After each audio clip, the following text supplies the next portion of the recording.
Yo, tell you my guys, it's Big RIZz, and this is the PlayStation 5. Can you tell how gassed I am?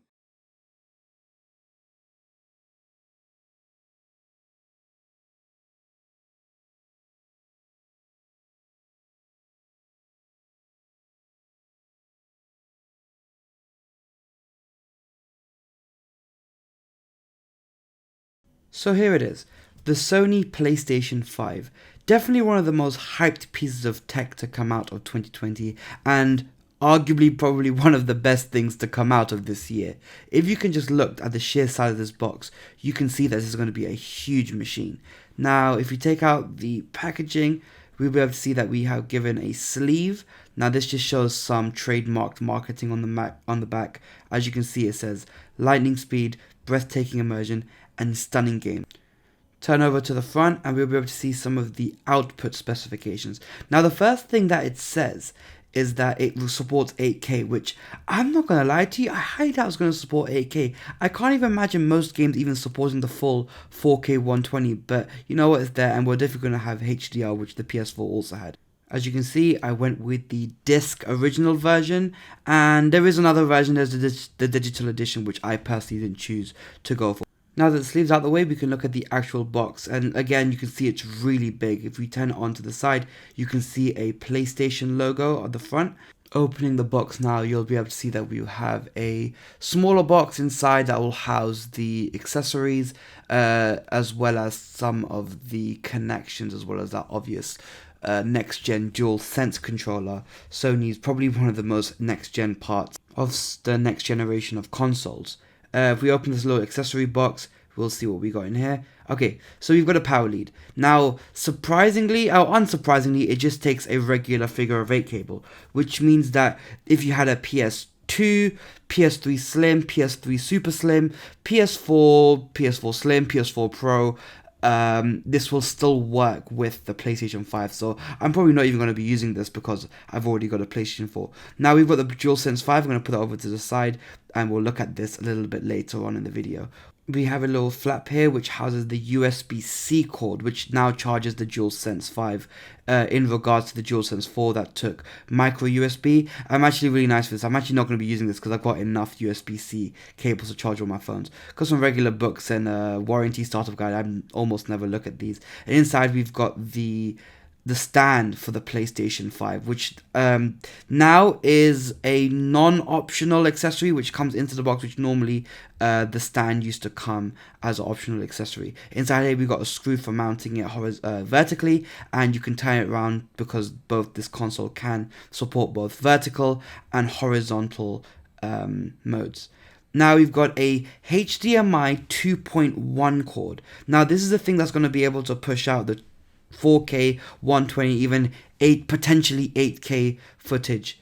Now, as you can see, the cable's really thicker than most cables, and this is something that you'll need if you want to get the best out of the console, which means you might have to change your TV, you also might have to change your HDMI cable, but luckily one comes in the box. Now, the last bit that comes out is obviously, oh my god, the big beast himself, the PlayStation 5. There's nothing else in the box, we can throw it off to the side.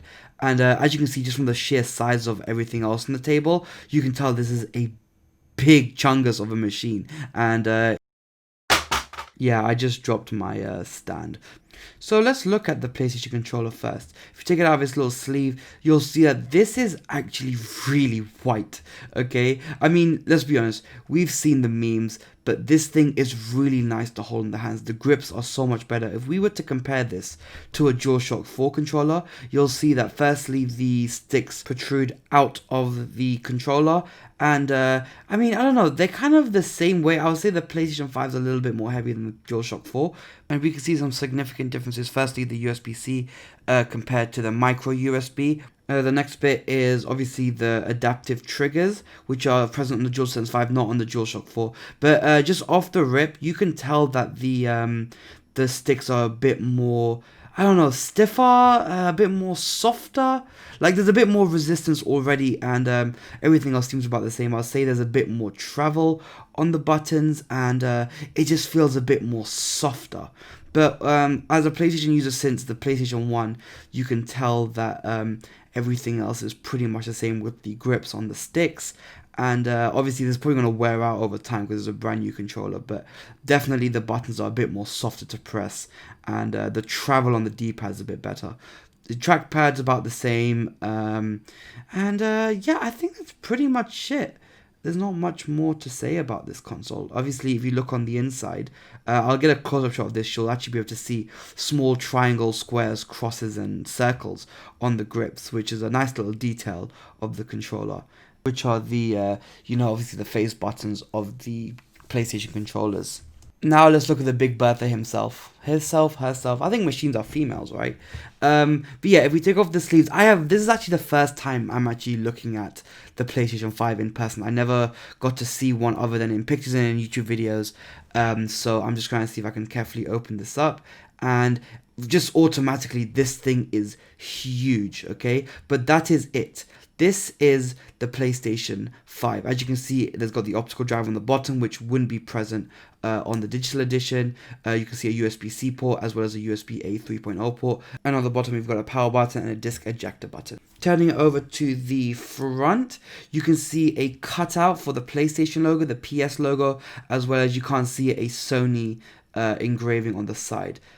Turning it on his back, you'll be able to see the plethora of I/O that's supported, as well as the output fans to keep the machine cool. We've got a Kensington lock, which I believe will only be used for retail stores and offices. We've got two USB-A 3.0 ports, a LAN Ethernet port, again for wired connections. We've got a single HDMI 2.1 port, as well as the Purivate power port, which this machine does support internal power, which the PS1, PS2, PS3 and the PS4 has supported, and Xbox only started to adopt this method of power.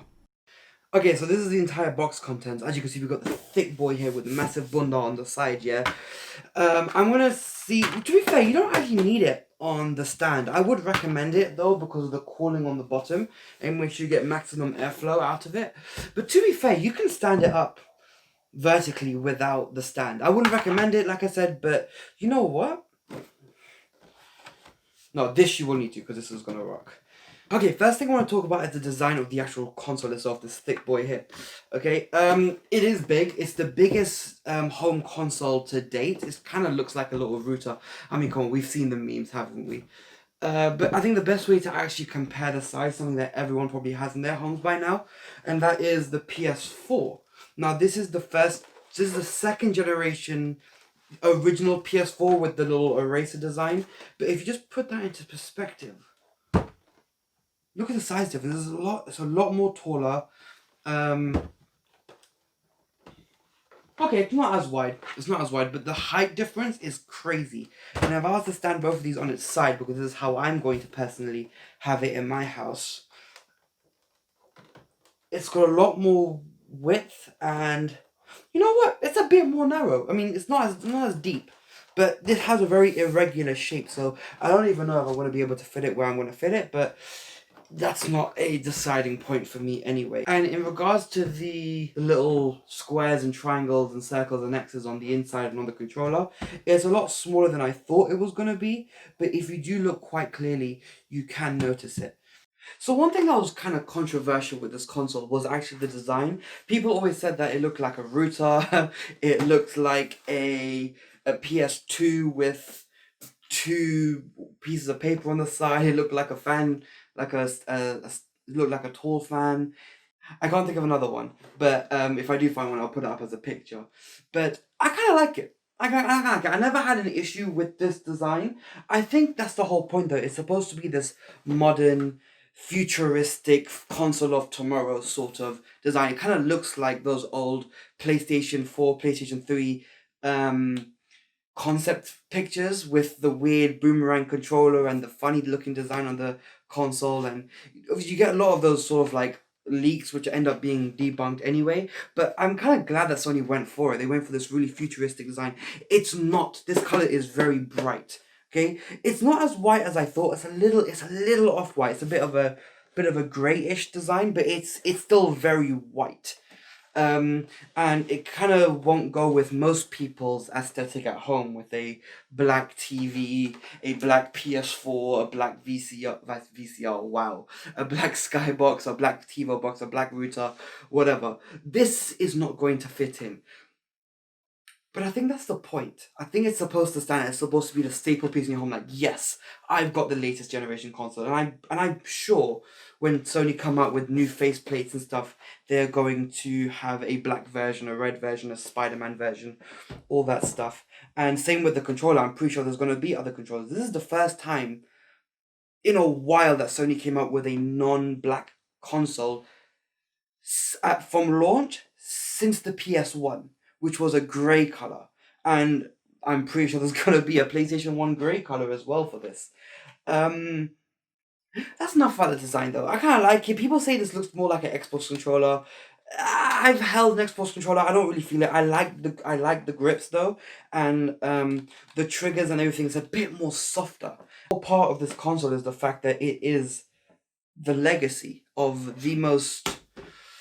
Okay. The PS2 was the second highest console of all time. At the time, I think it was number one. I think the Nintendo DS beat it, and then the PlayStation 4 is also the greatest console of the last generation, and in terms of selling. Um, but I think legacy is very important for this, and the fact that this is supposed to match with PC specs for the next 7 years. Um, you know what? I'm with it. I'm cool with that. I like this. This is nice. I'm actually really happy that I got this. There has to be some perks of working in a computer store, right? Okay, so before I plug it in, I want to go through something that's going to be looked over by most people, and that's the specifications of this machine. Okay, as a tech guy, I want to see why I'm buying this and how it's any different to this, other than the flex of just having a PS5 on launch day. Okay, so this has an AMD Zen 2 processor that is 8 cores, 16 threads, running at 3.5 gigahertz with a variable frequency. That means it doesn't push as hard where it doesn't need to, which will conserve power and also conserve the actual computing power. This is compared to the PS4's 8 core 1.6 gigahertz processor. So what are we looking at? About double, triple the performance from the PS4. Next thing is easy RAM, random access memory, 16 gigabytes of GDDR6, 8 gigabytes of GDDR5. Still really good for the time, but 7 years old now. It's 8 gigs, 16 gigs. I've got more than 8 gigs on my phone now, I think. Next thing, probably one of the most important specifications is the graphics card. What kind of graphics can this thing push out? Again, we're going with AMD, and this is a custom made uh, RDNA 2, which actually was announced to the market, I believe, on the 18th of November, so a day before today, to the PC market at least. Now, this is very similar to the Radeon RX 6000 series, but there isn't an exact desktop processor which you can just buy that is the same as this. I believe Sony did that to cut down on costs because this thing is very cheap, and just going off the CPU and the GPU alone, this thing already will surpass the price of the PS4, so PS5. So I don't know how they're making it so cheap, but I think it's because of all these custom made, this whole custom architecture made by AMD. But 10.28 teraflops, 36 CUs at 2.23 gigahertz with again a variable frequency. This will allow ray tracing, 4K, definitely 4K at 60, but probably not 4K at 120 yet. I don't know. I don't know. And then, I mean, apparently 8K, which even then I'm a bit skeptical about. This is compared to the PS4 that had 1.84 teraflops, so almost 10 times the amount, or 5 times the amount of graphics power compared to the PS4, with 18 CUs at 800 megahertz. So yeah, look, it's night and day, okay? The PS5 is drastically better than the previous consoles. Okay, so that was it. That was the first impressions unboxing, a little tech review of the Sony PlayStation 5.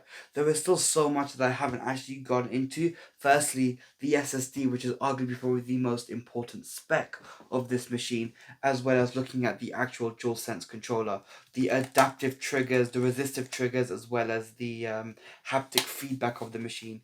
There is actually a whole game called Astro's Playroom that actually highlights most of these features. and I will definitely be doing a little video about that. The reason why I didn't do it in this video is because I believe that the SSD, the speed of the console, as well as the DualSense, it's such a huge upgrade from the previous generation that it deserves its own little video. So make sure to subscribe to keep an eye out for that. And yeah, that's been it, guys. Make sure to like, comment, subscribe. It's been your boy Big RIZz, and yeah, I'll see you guys next one. Safe.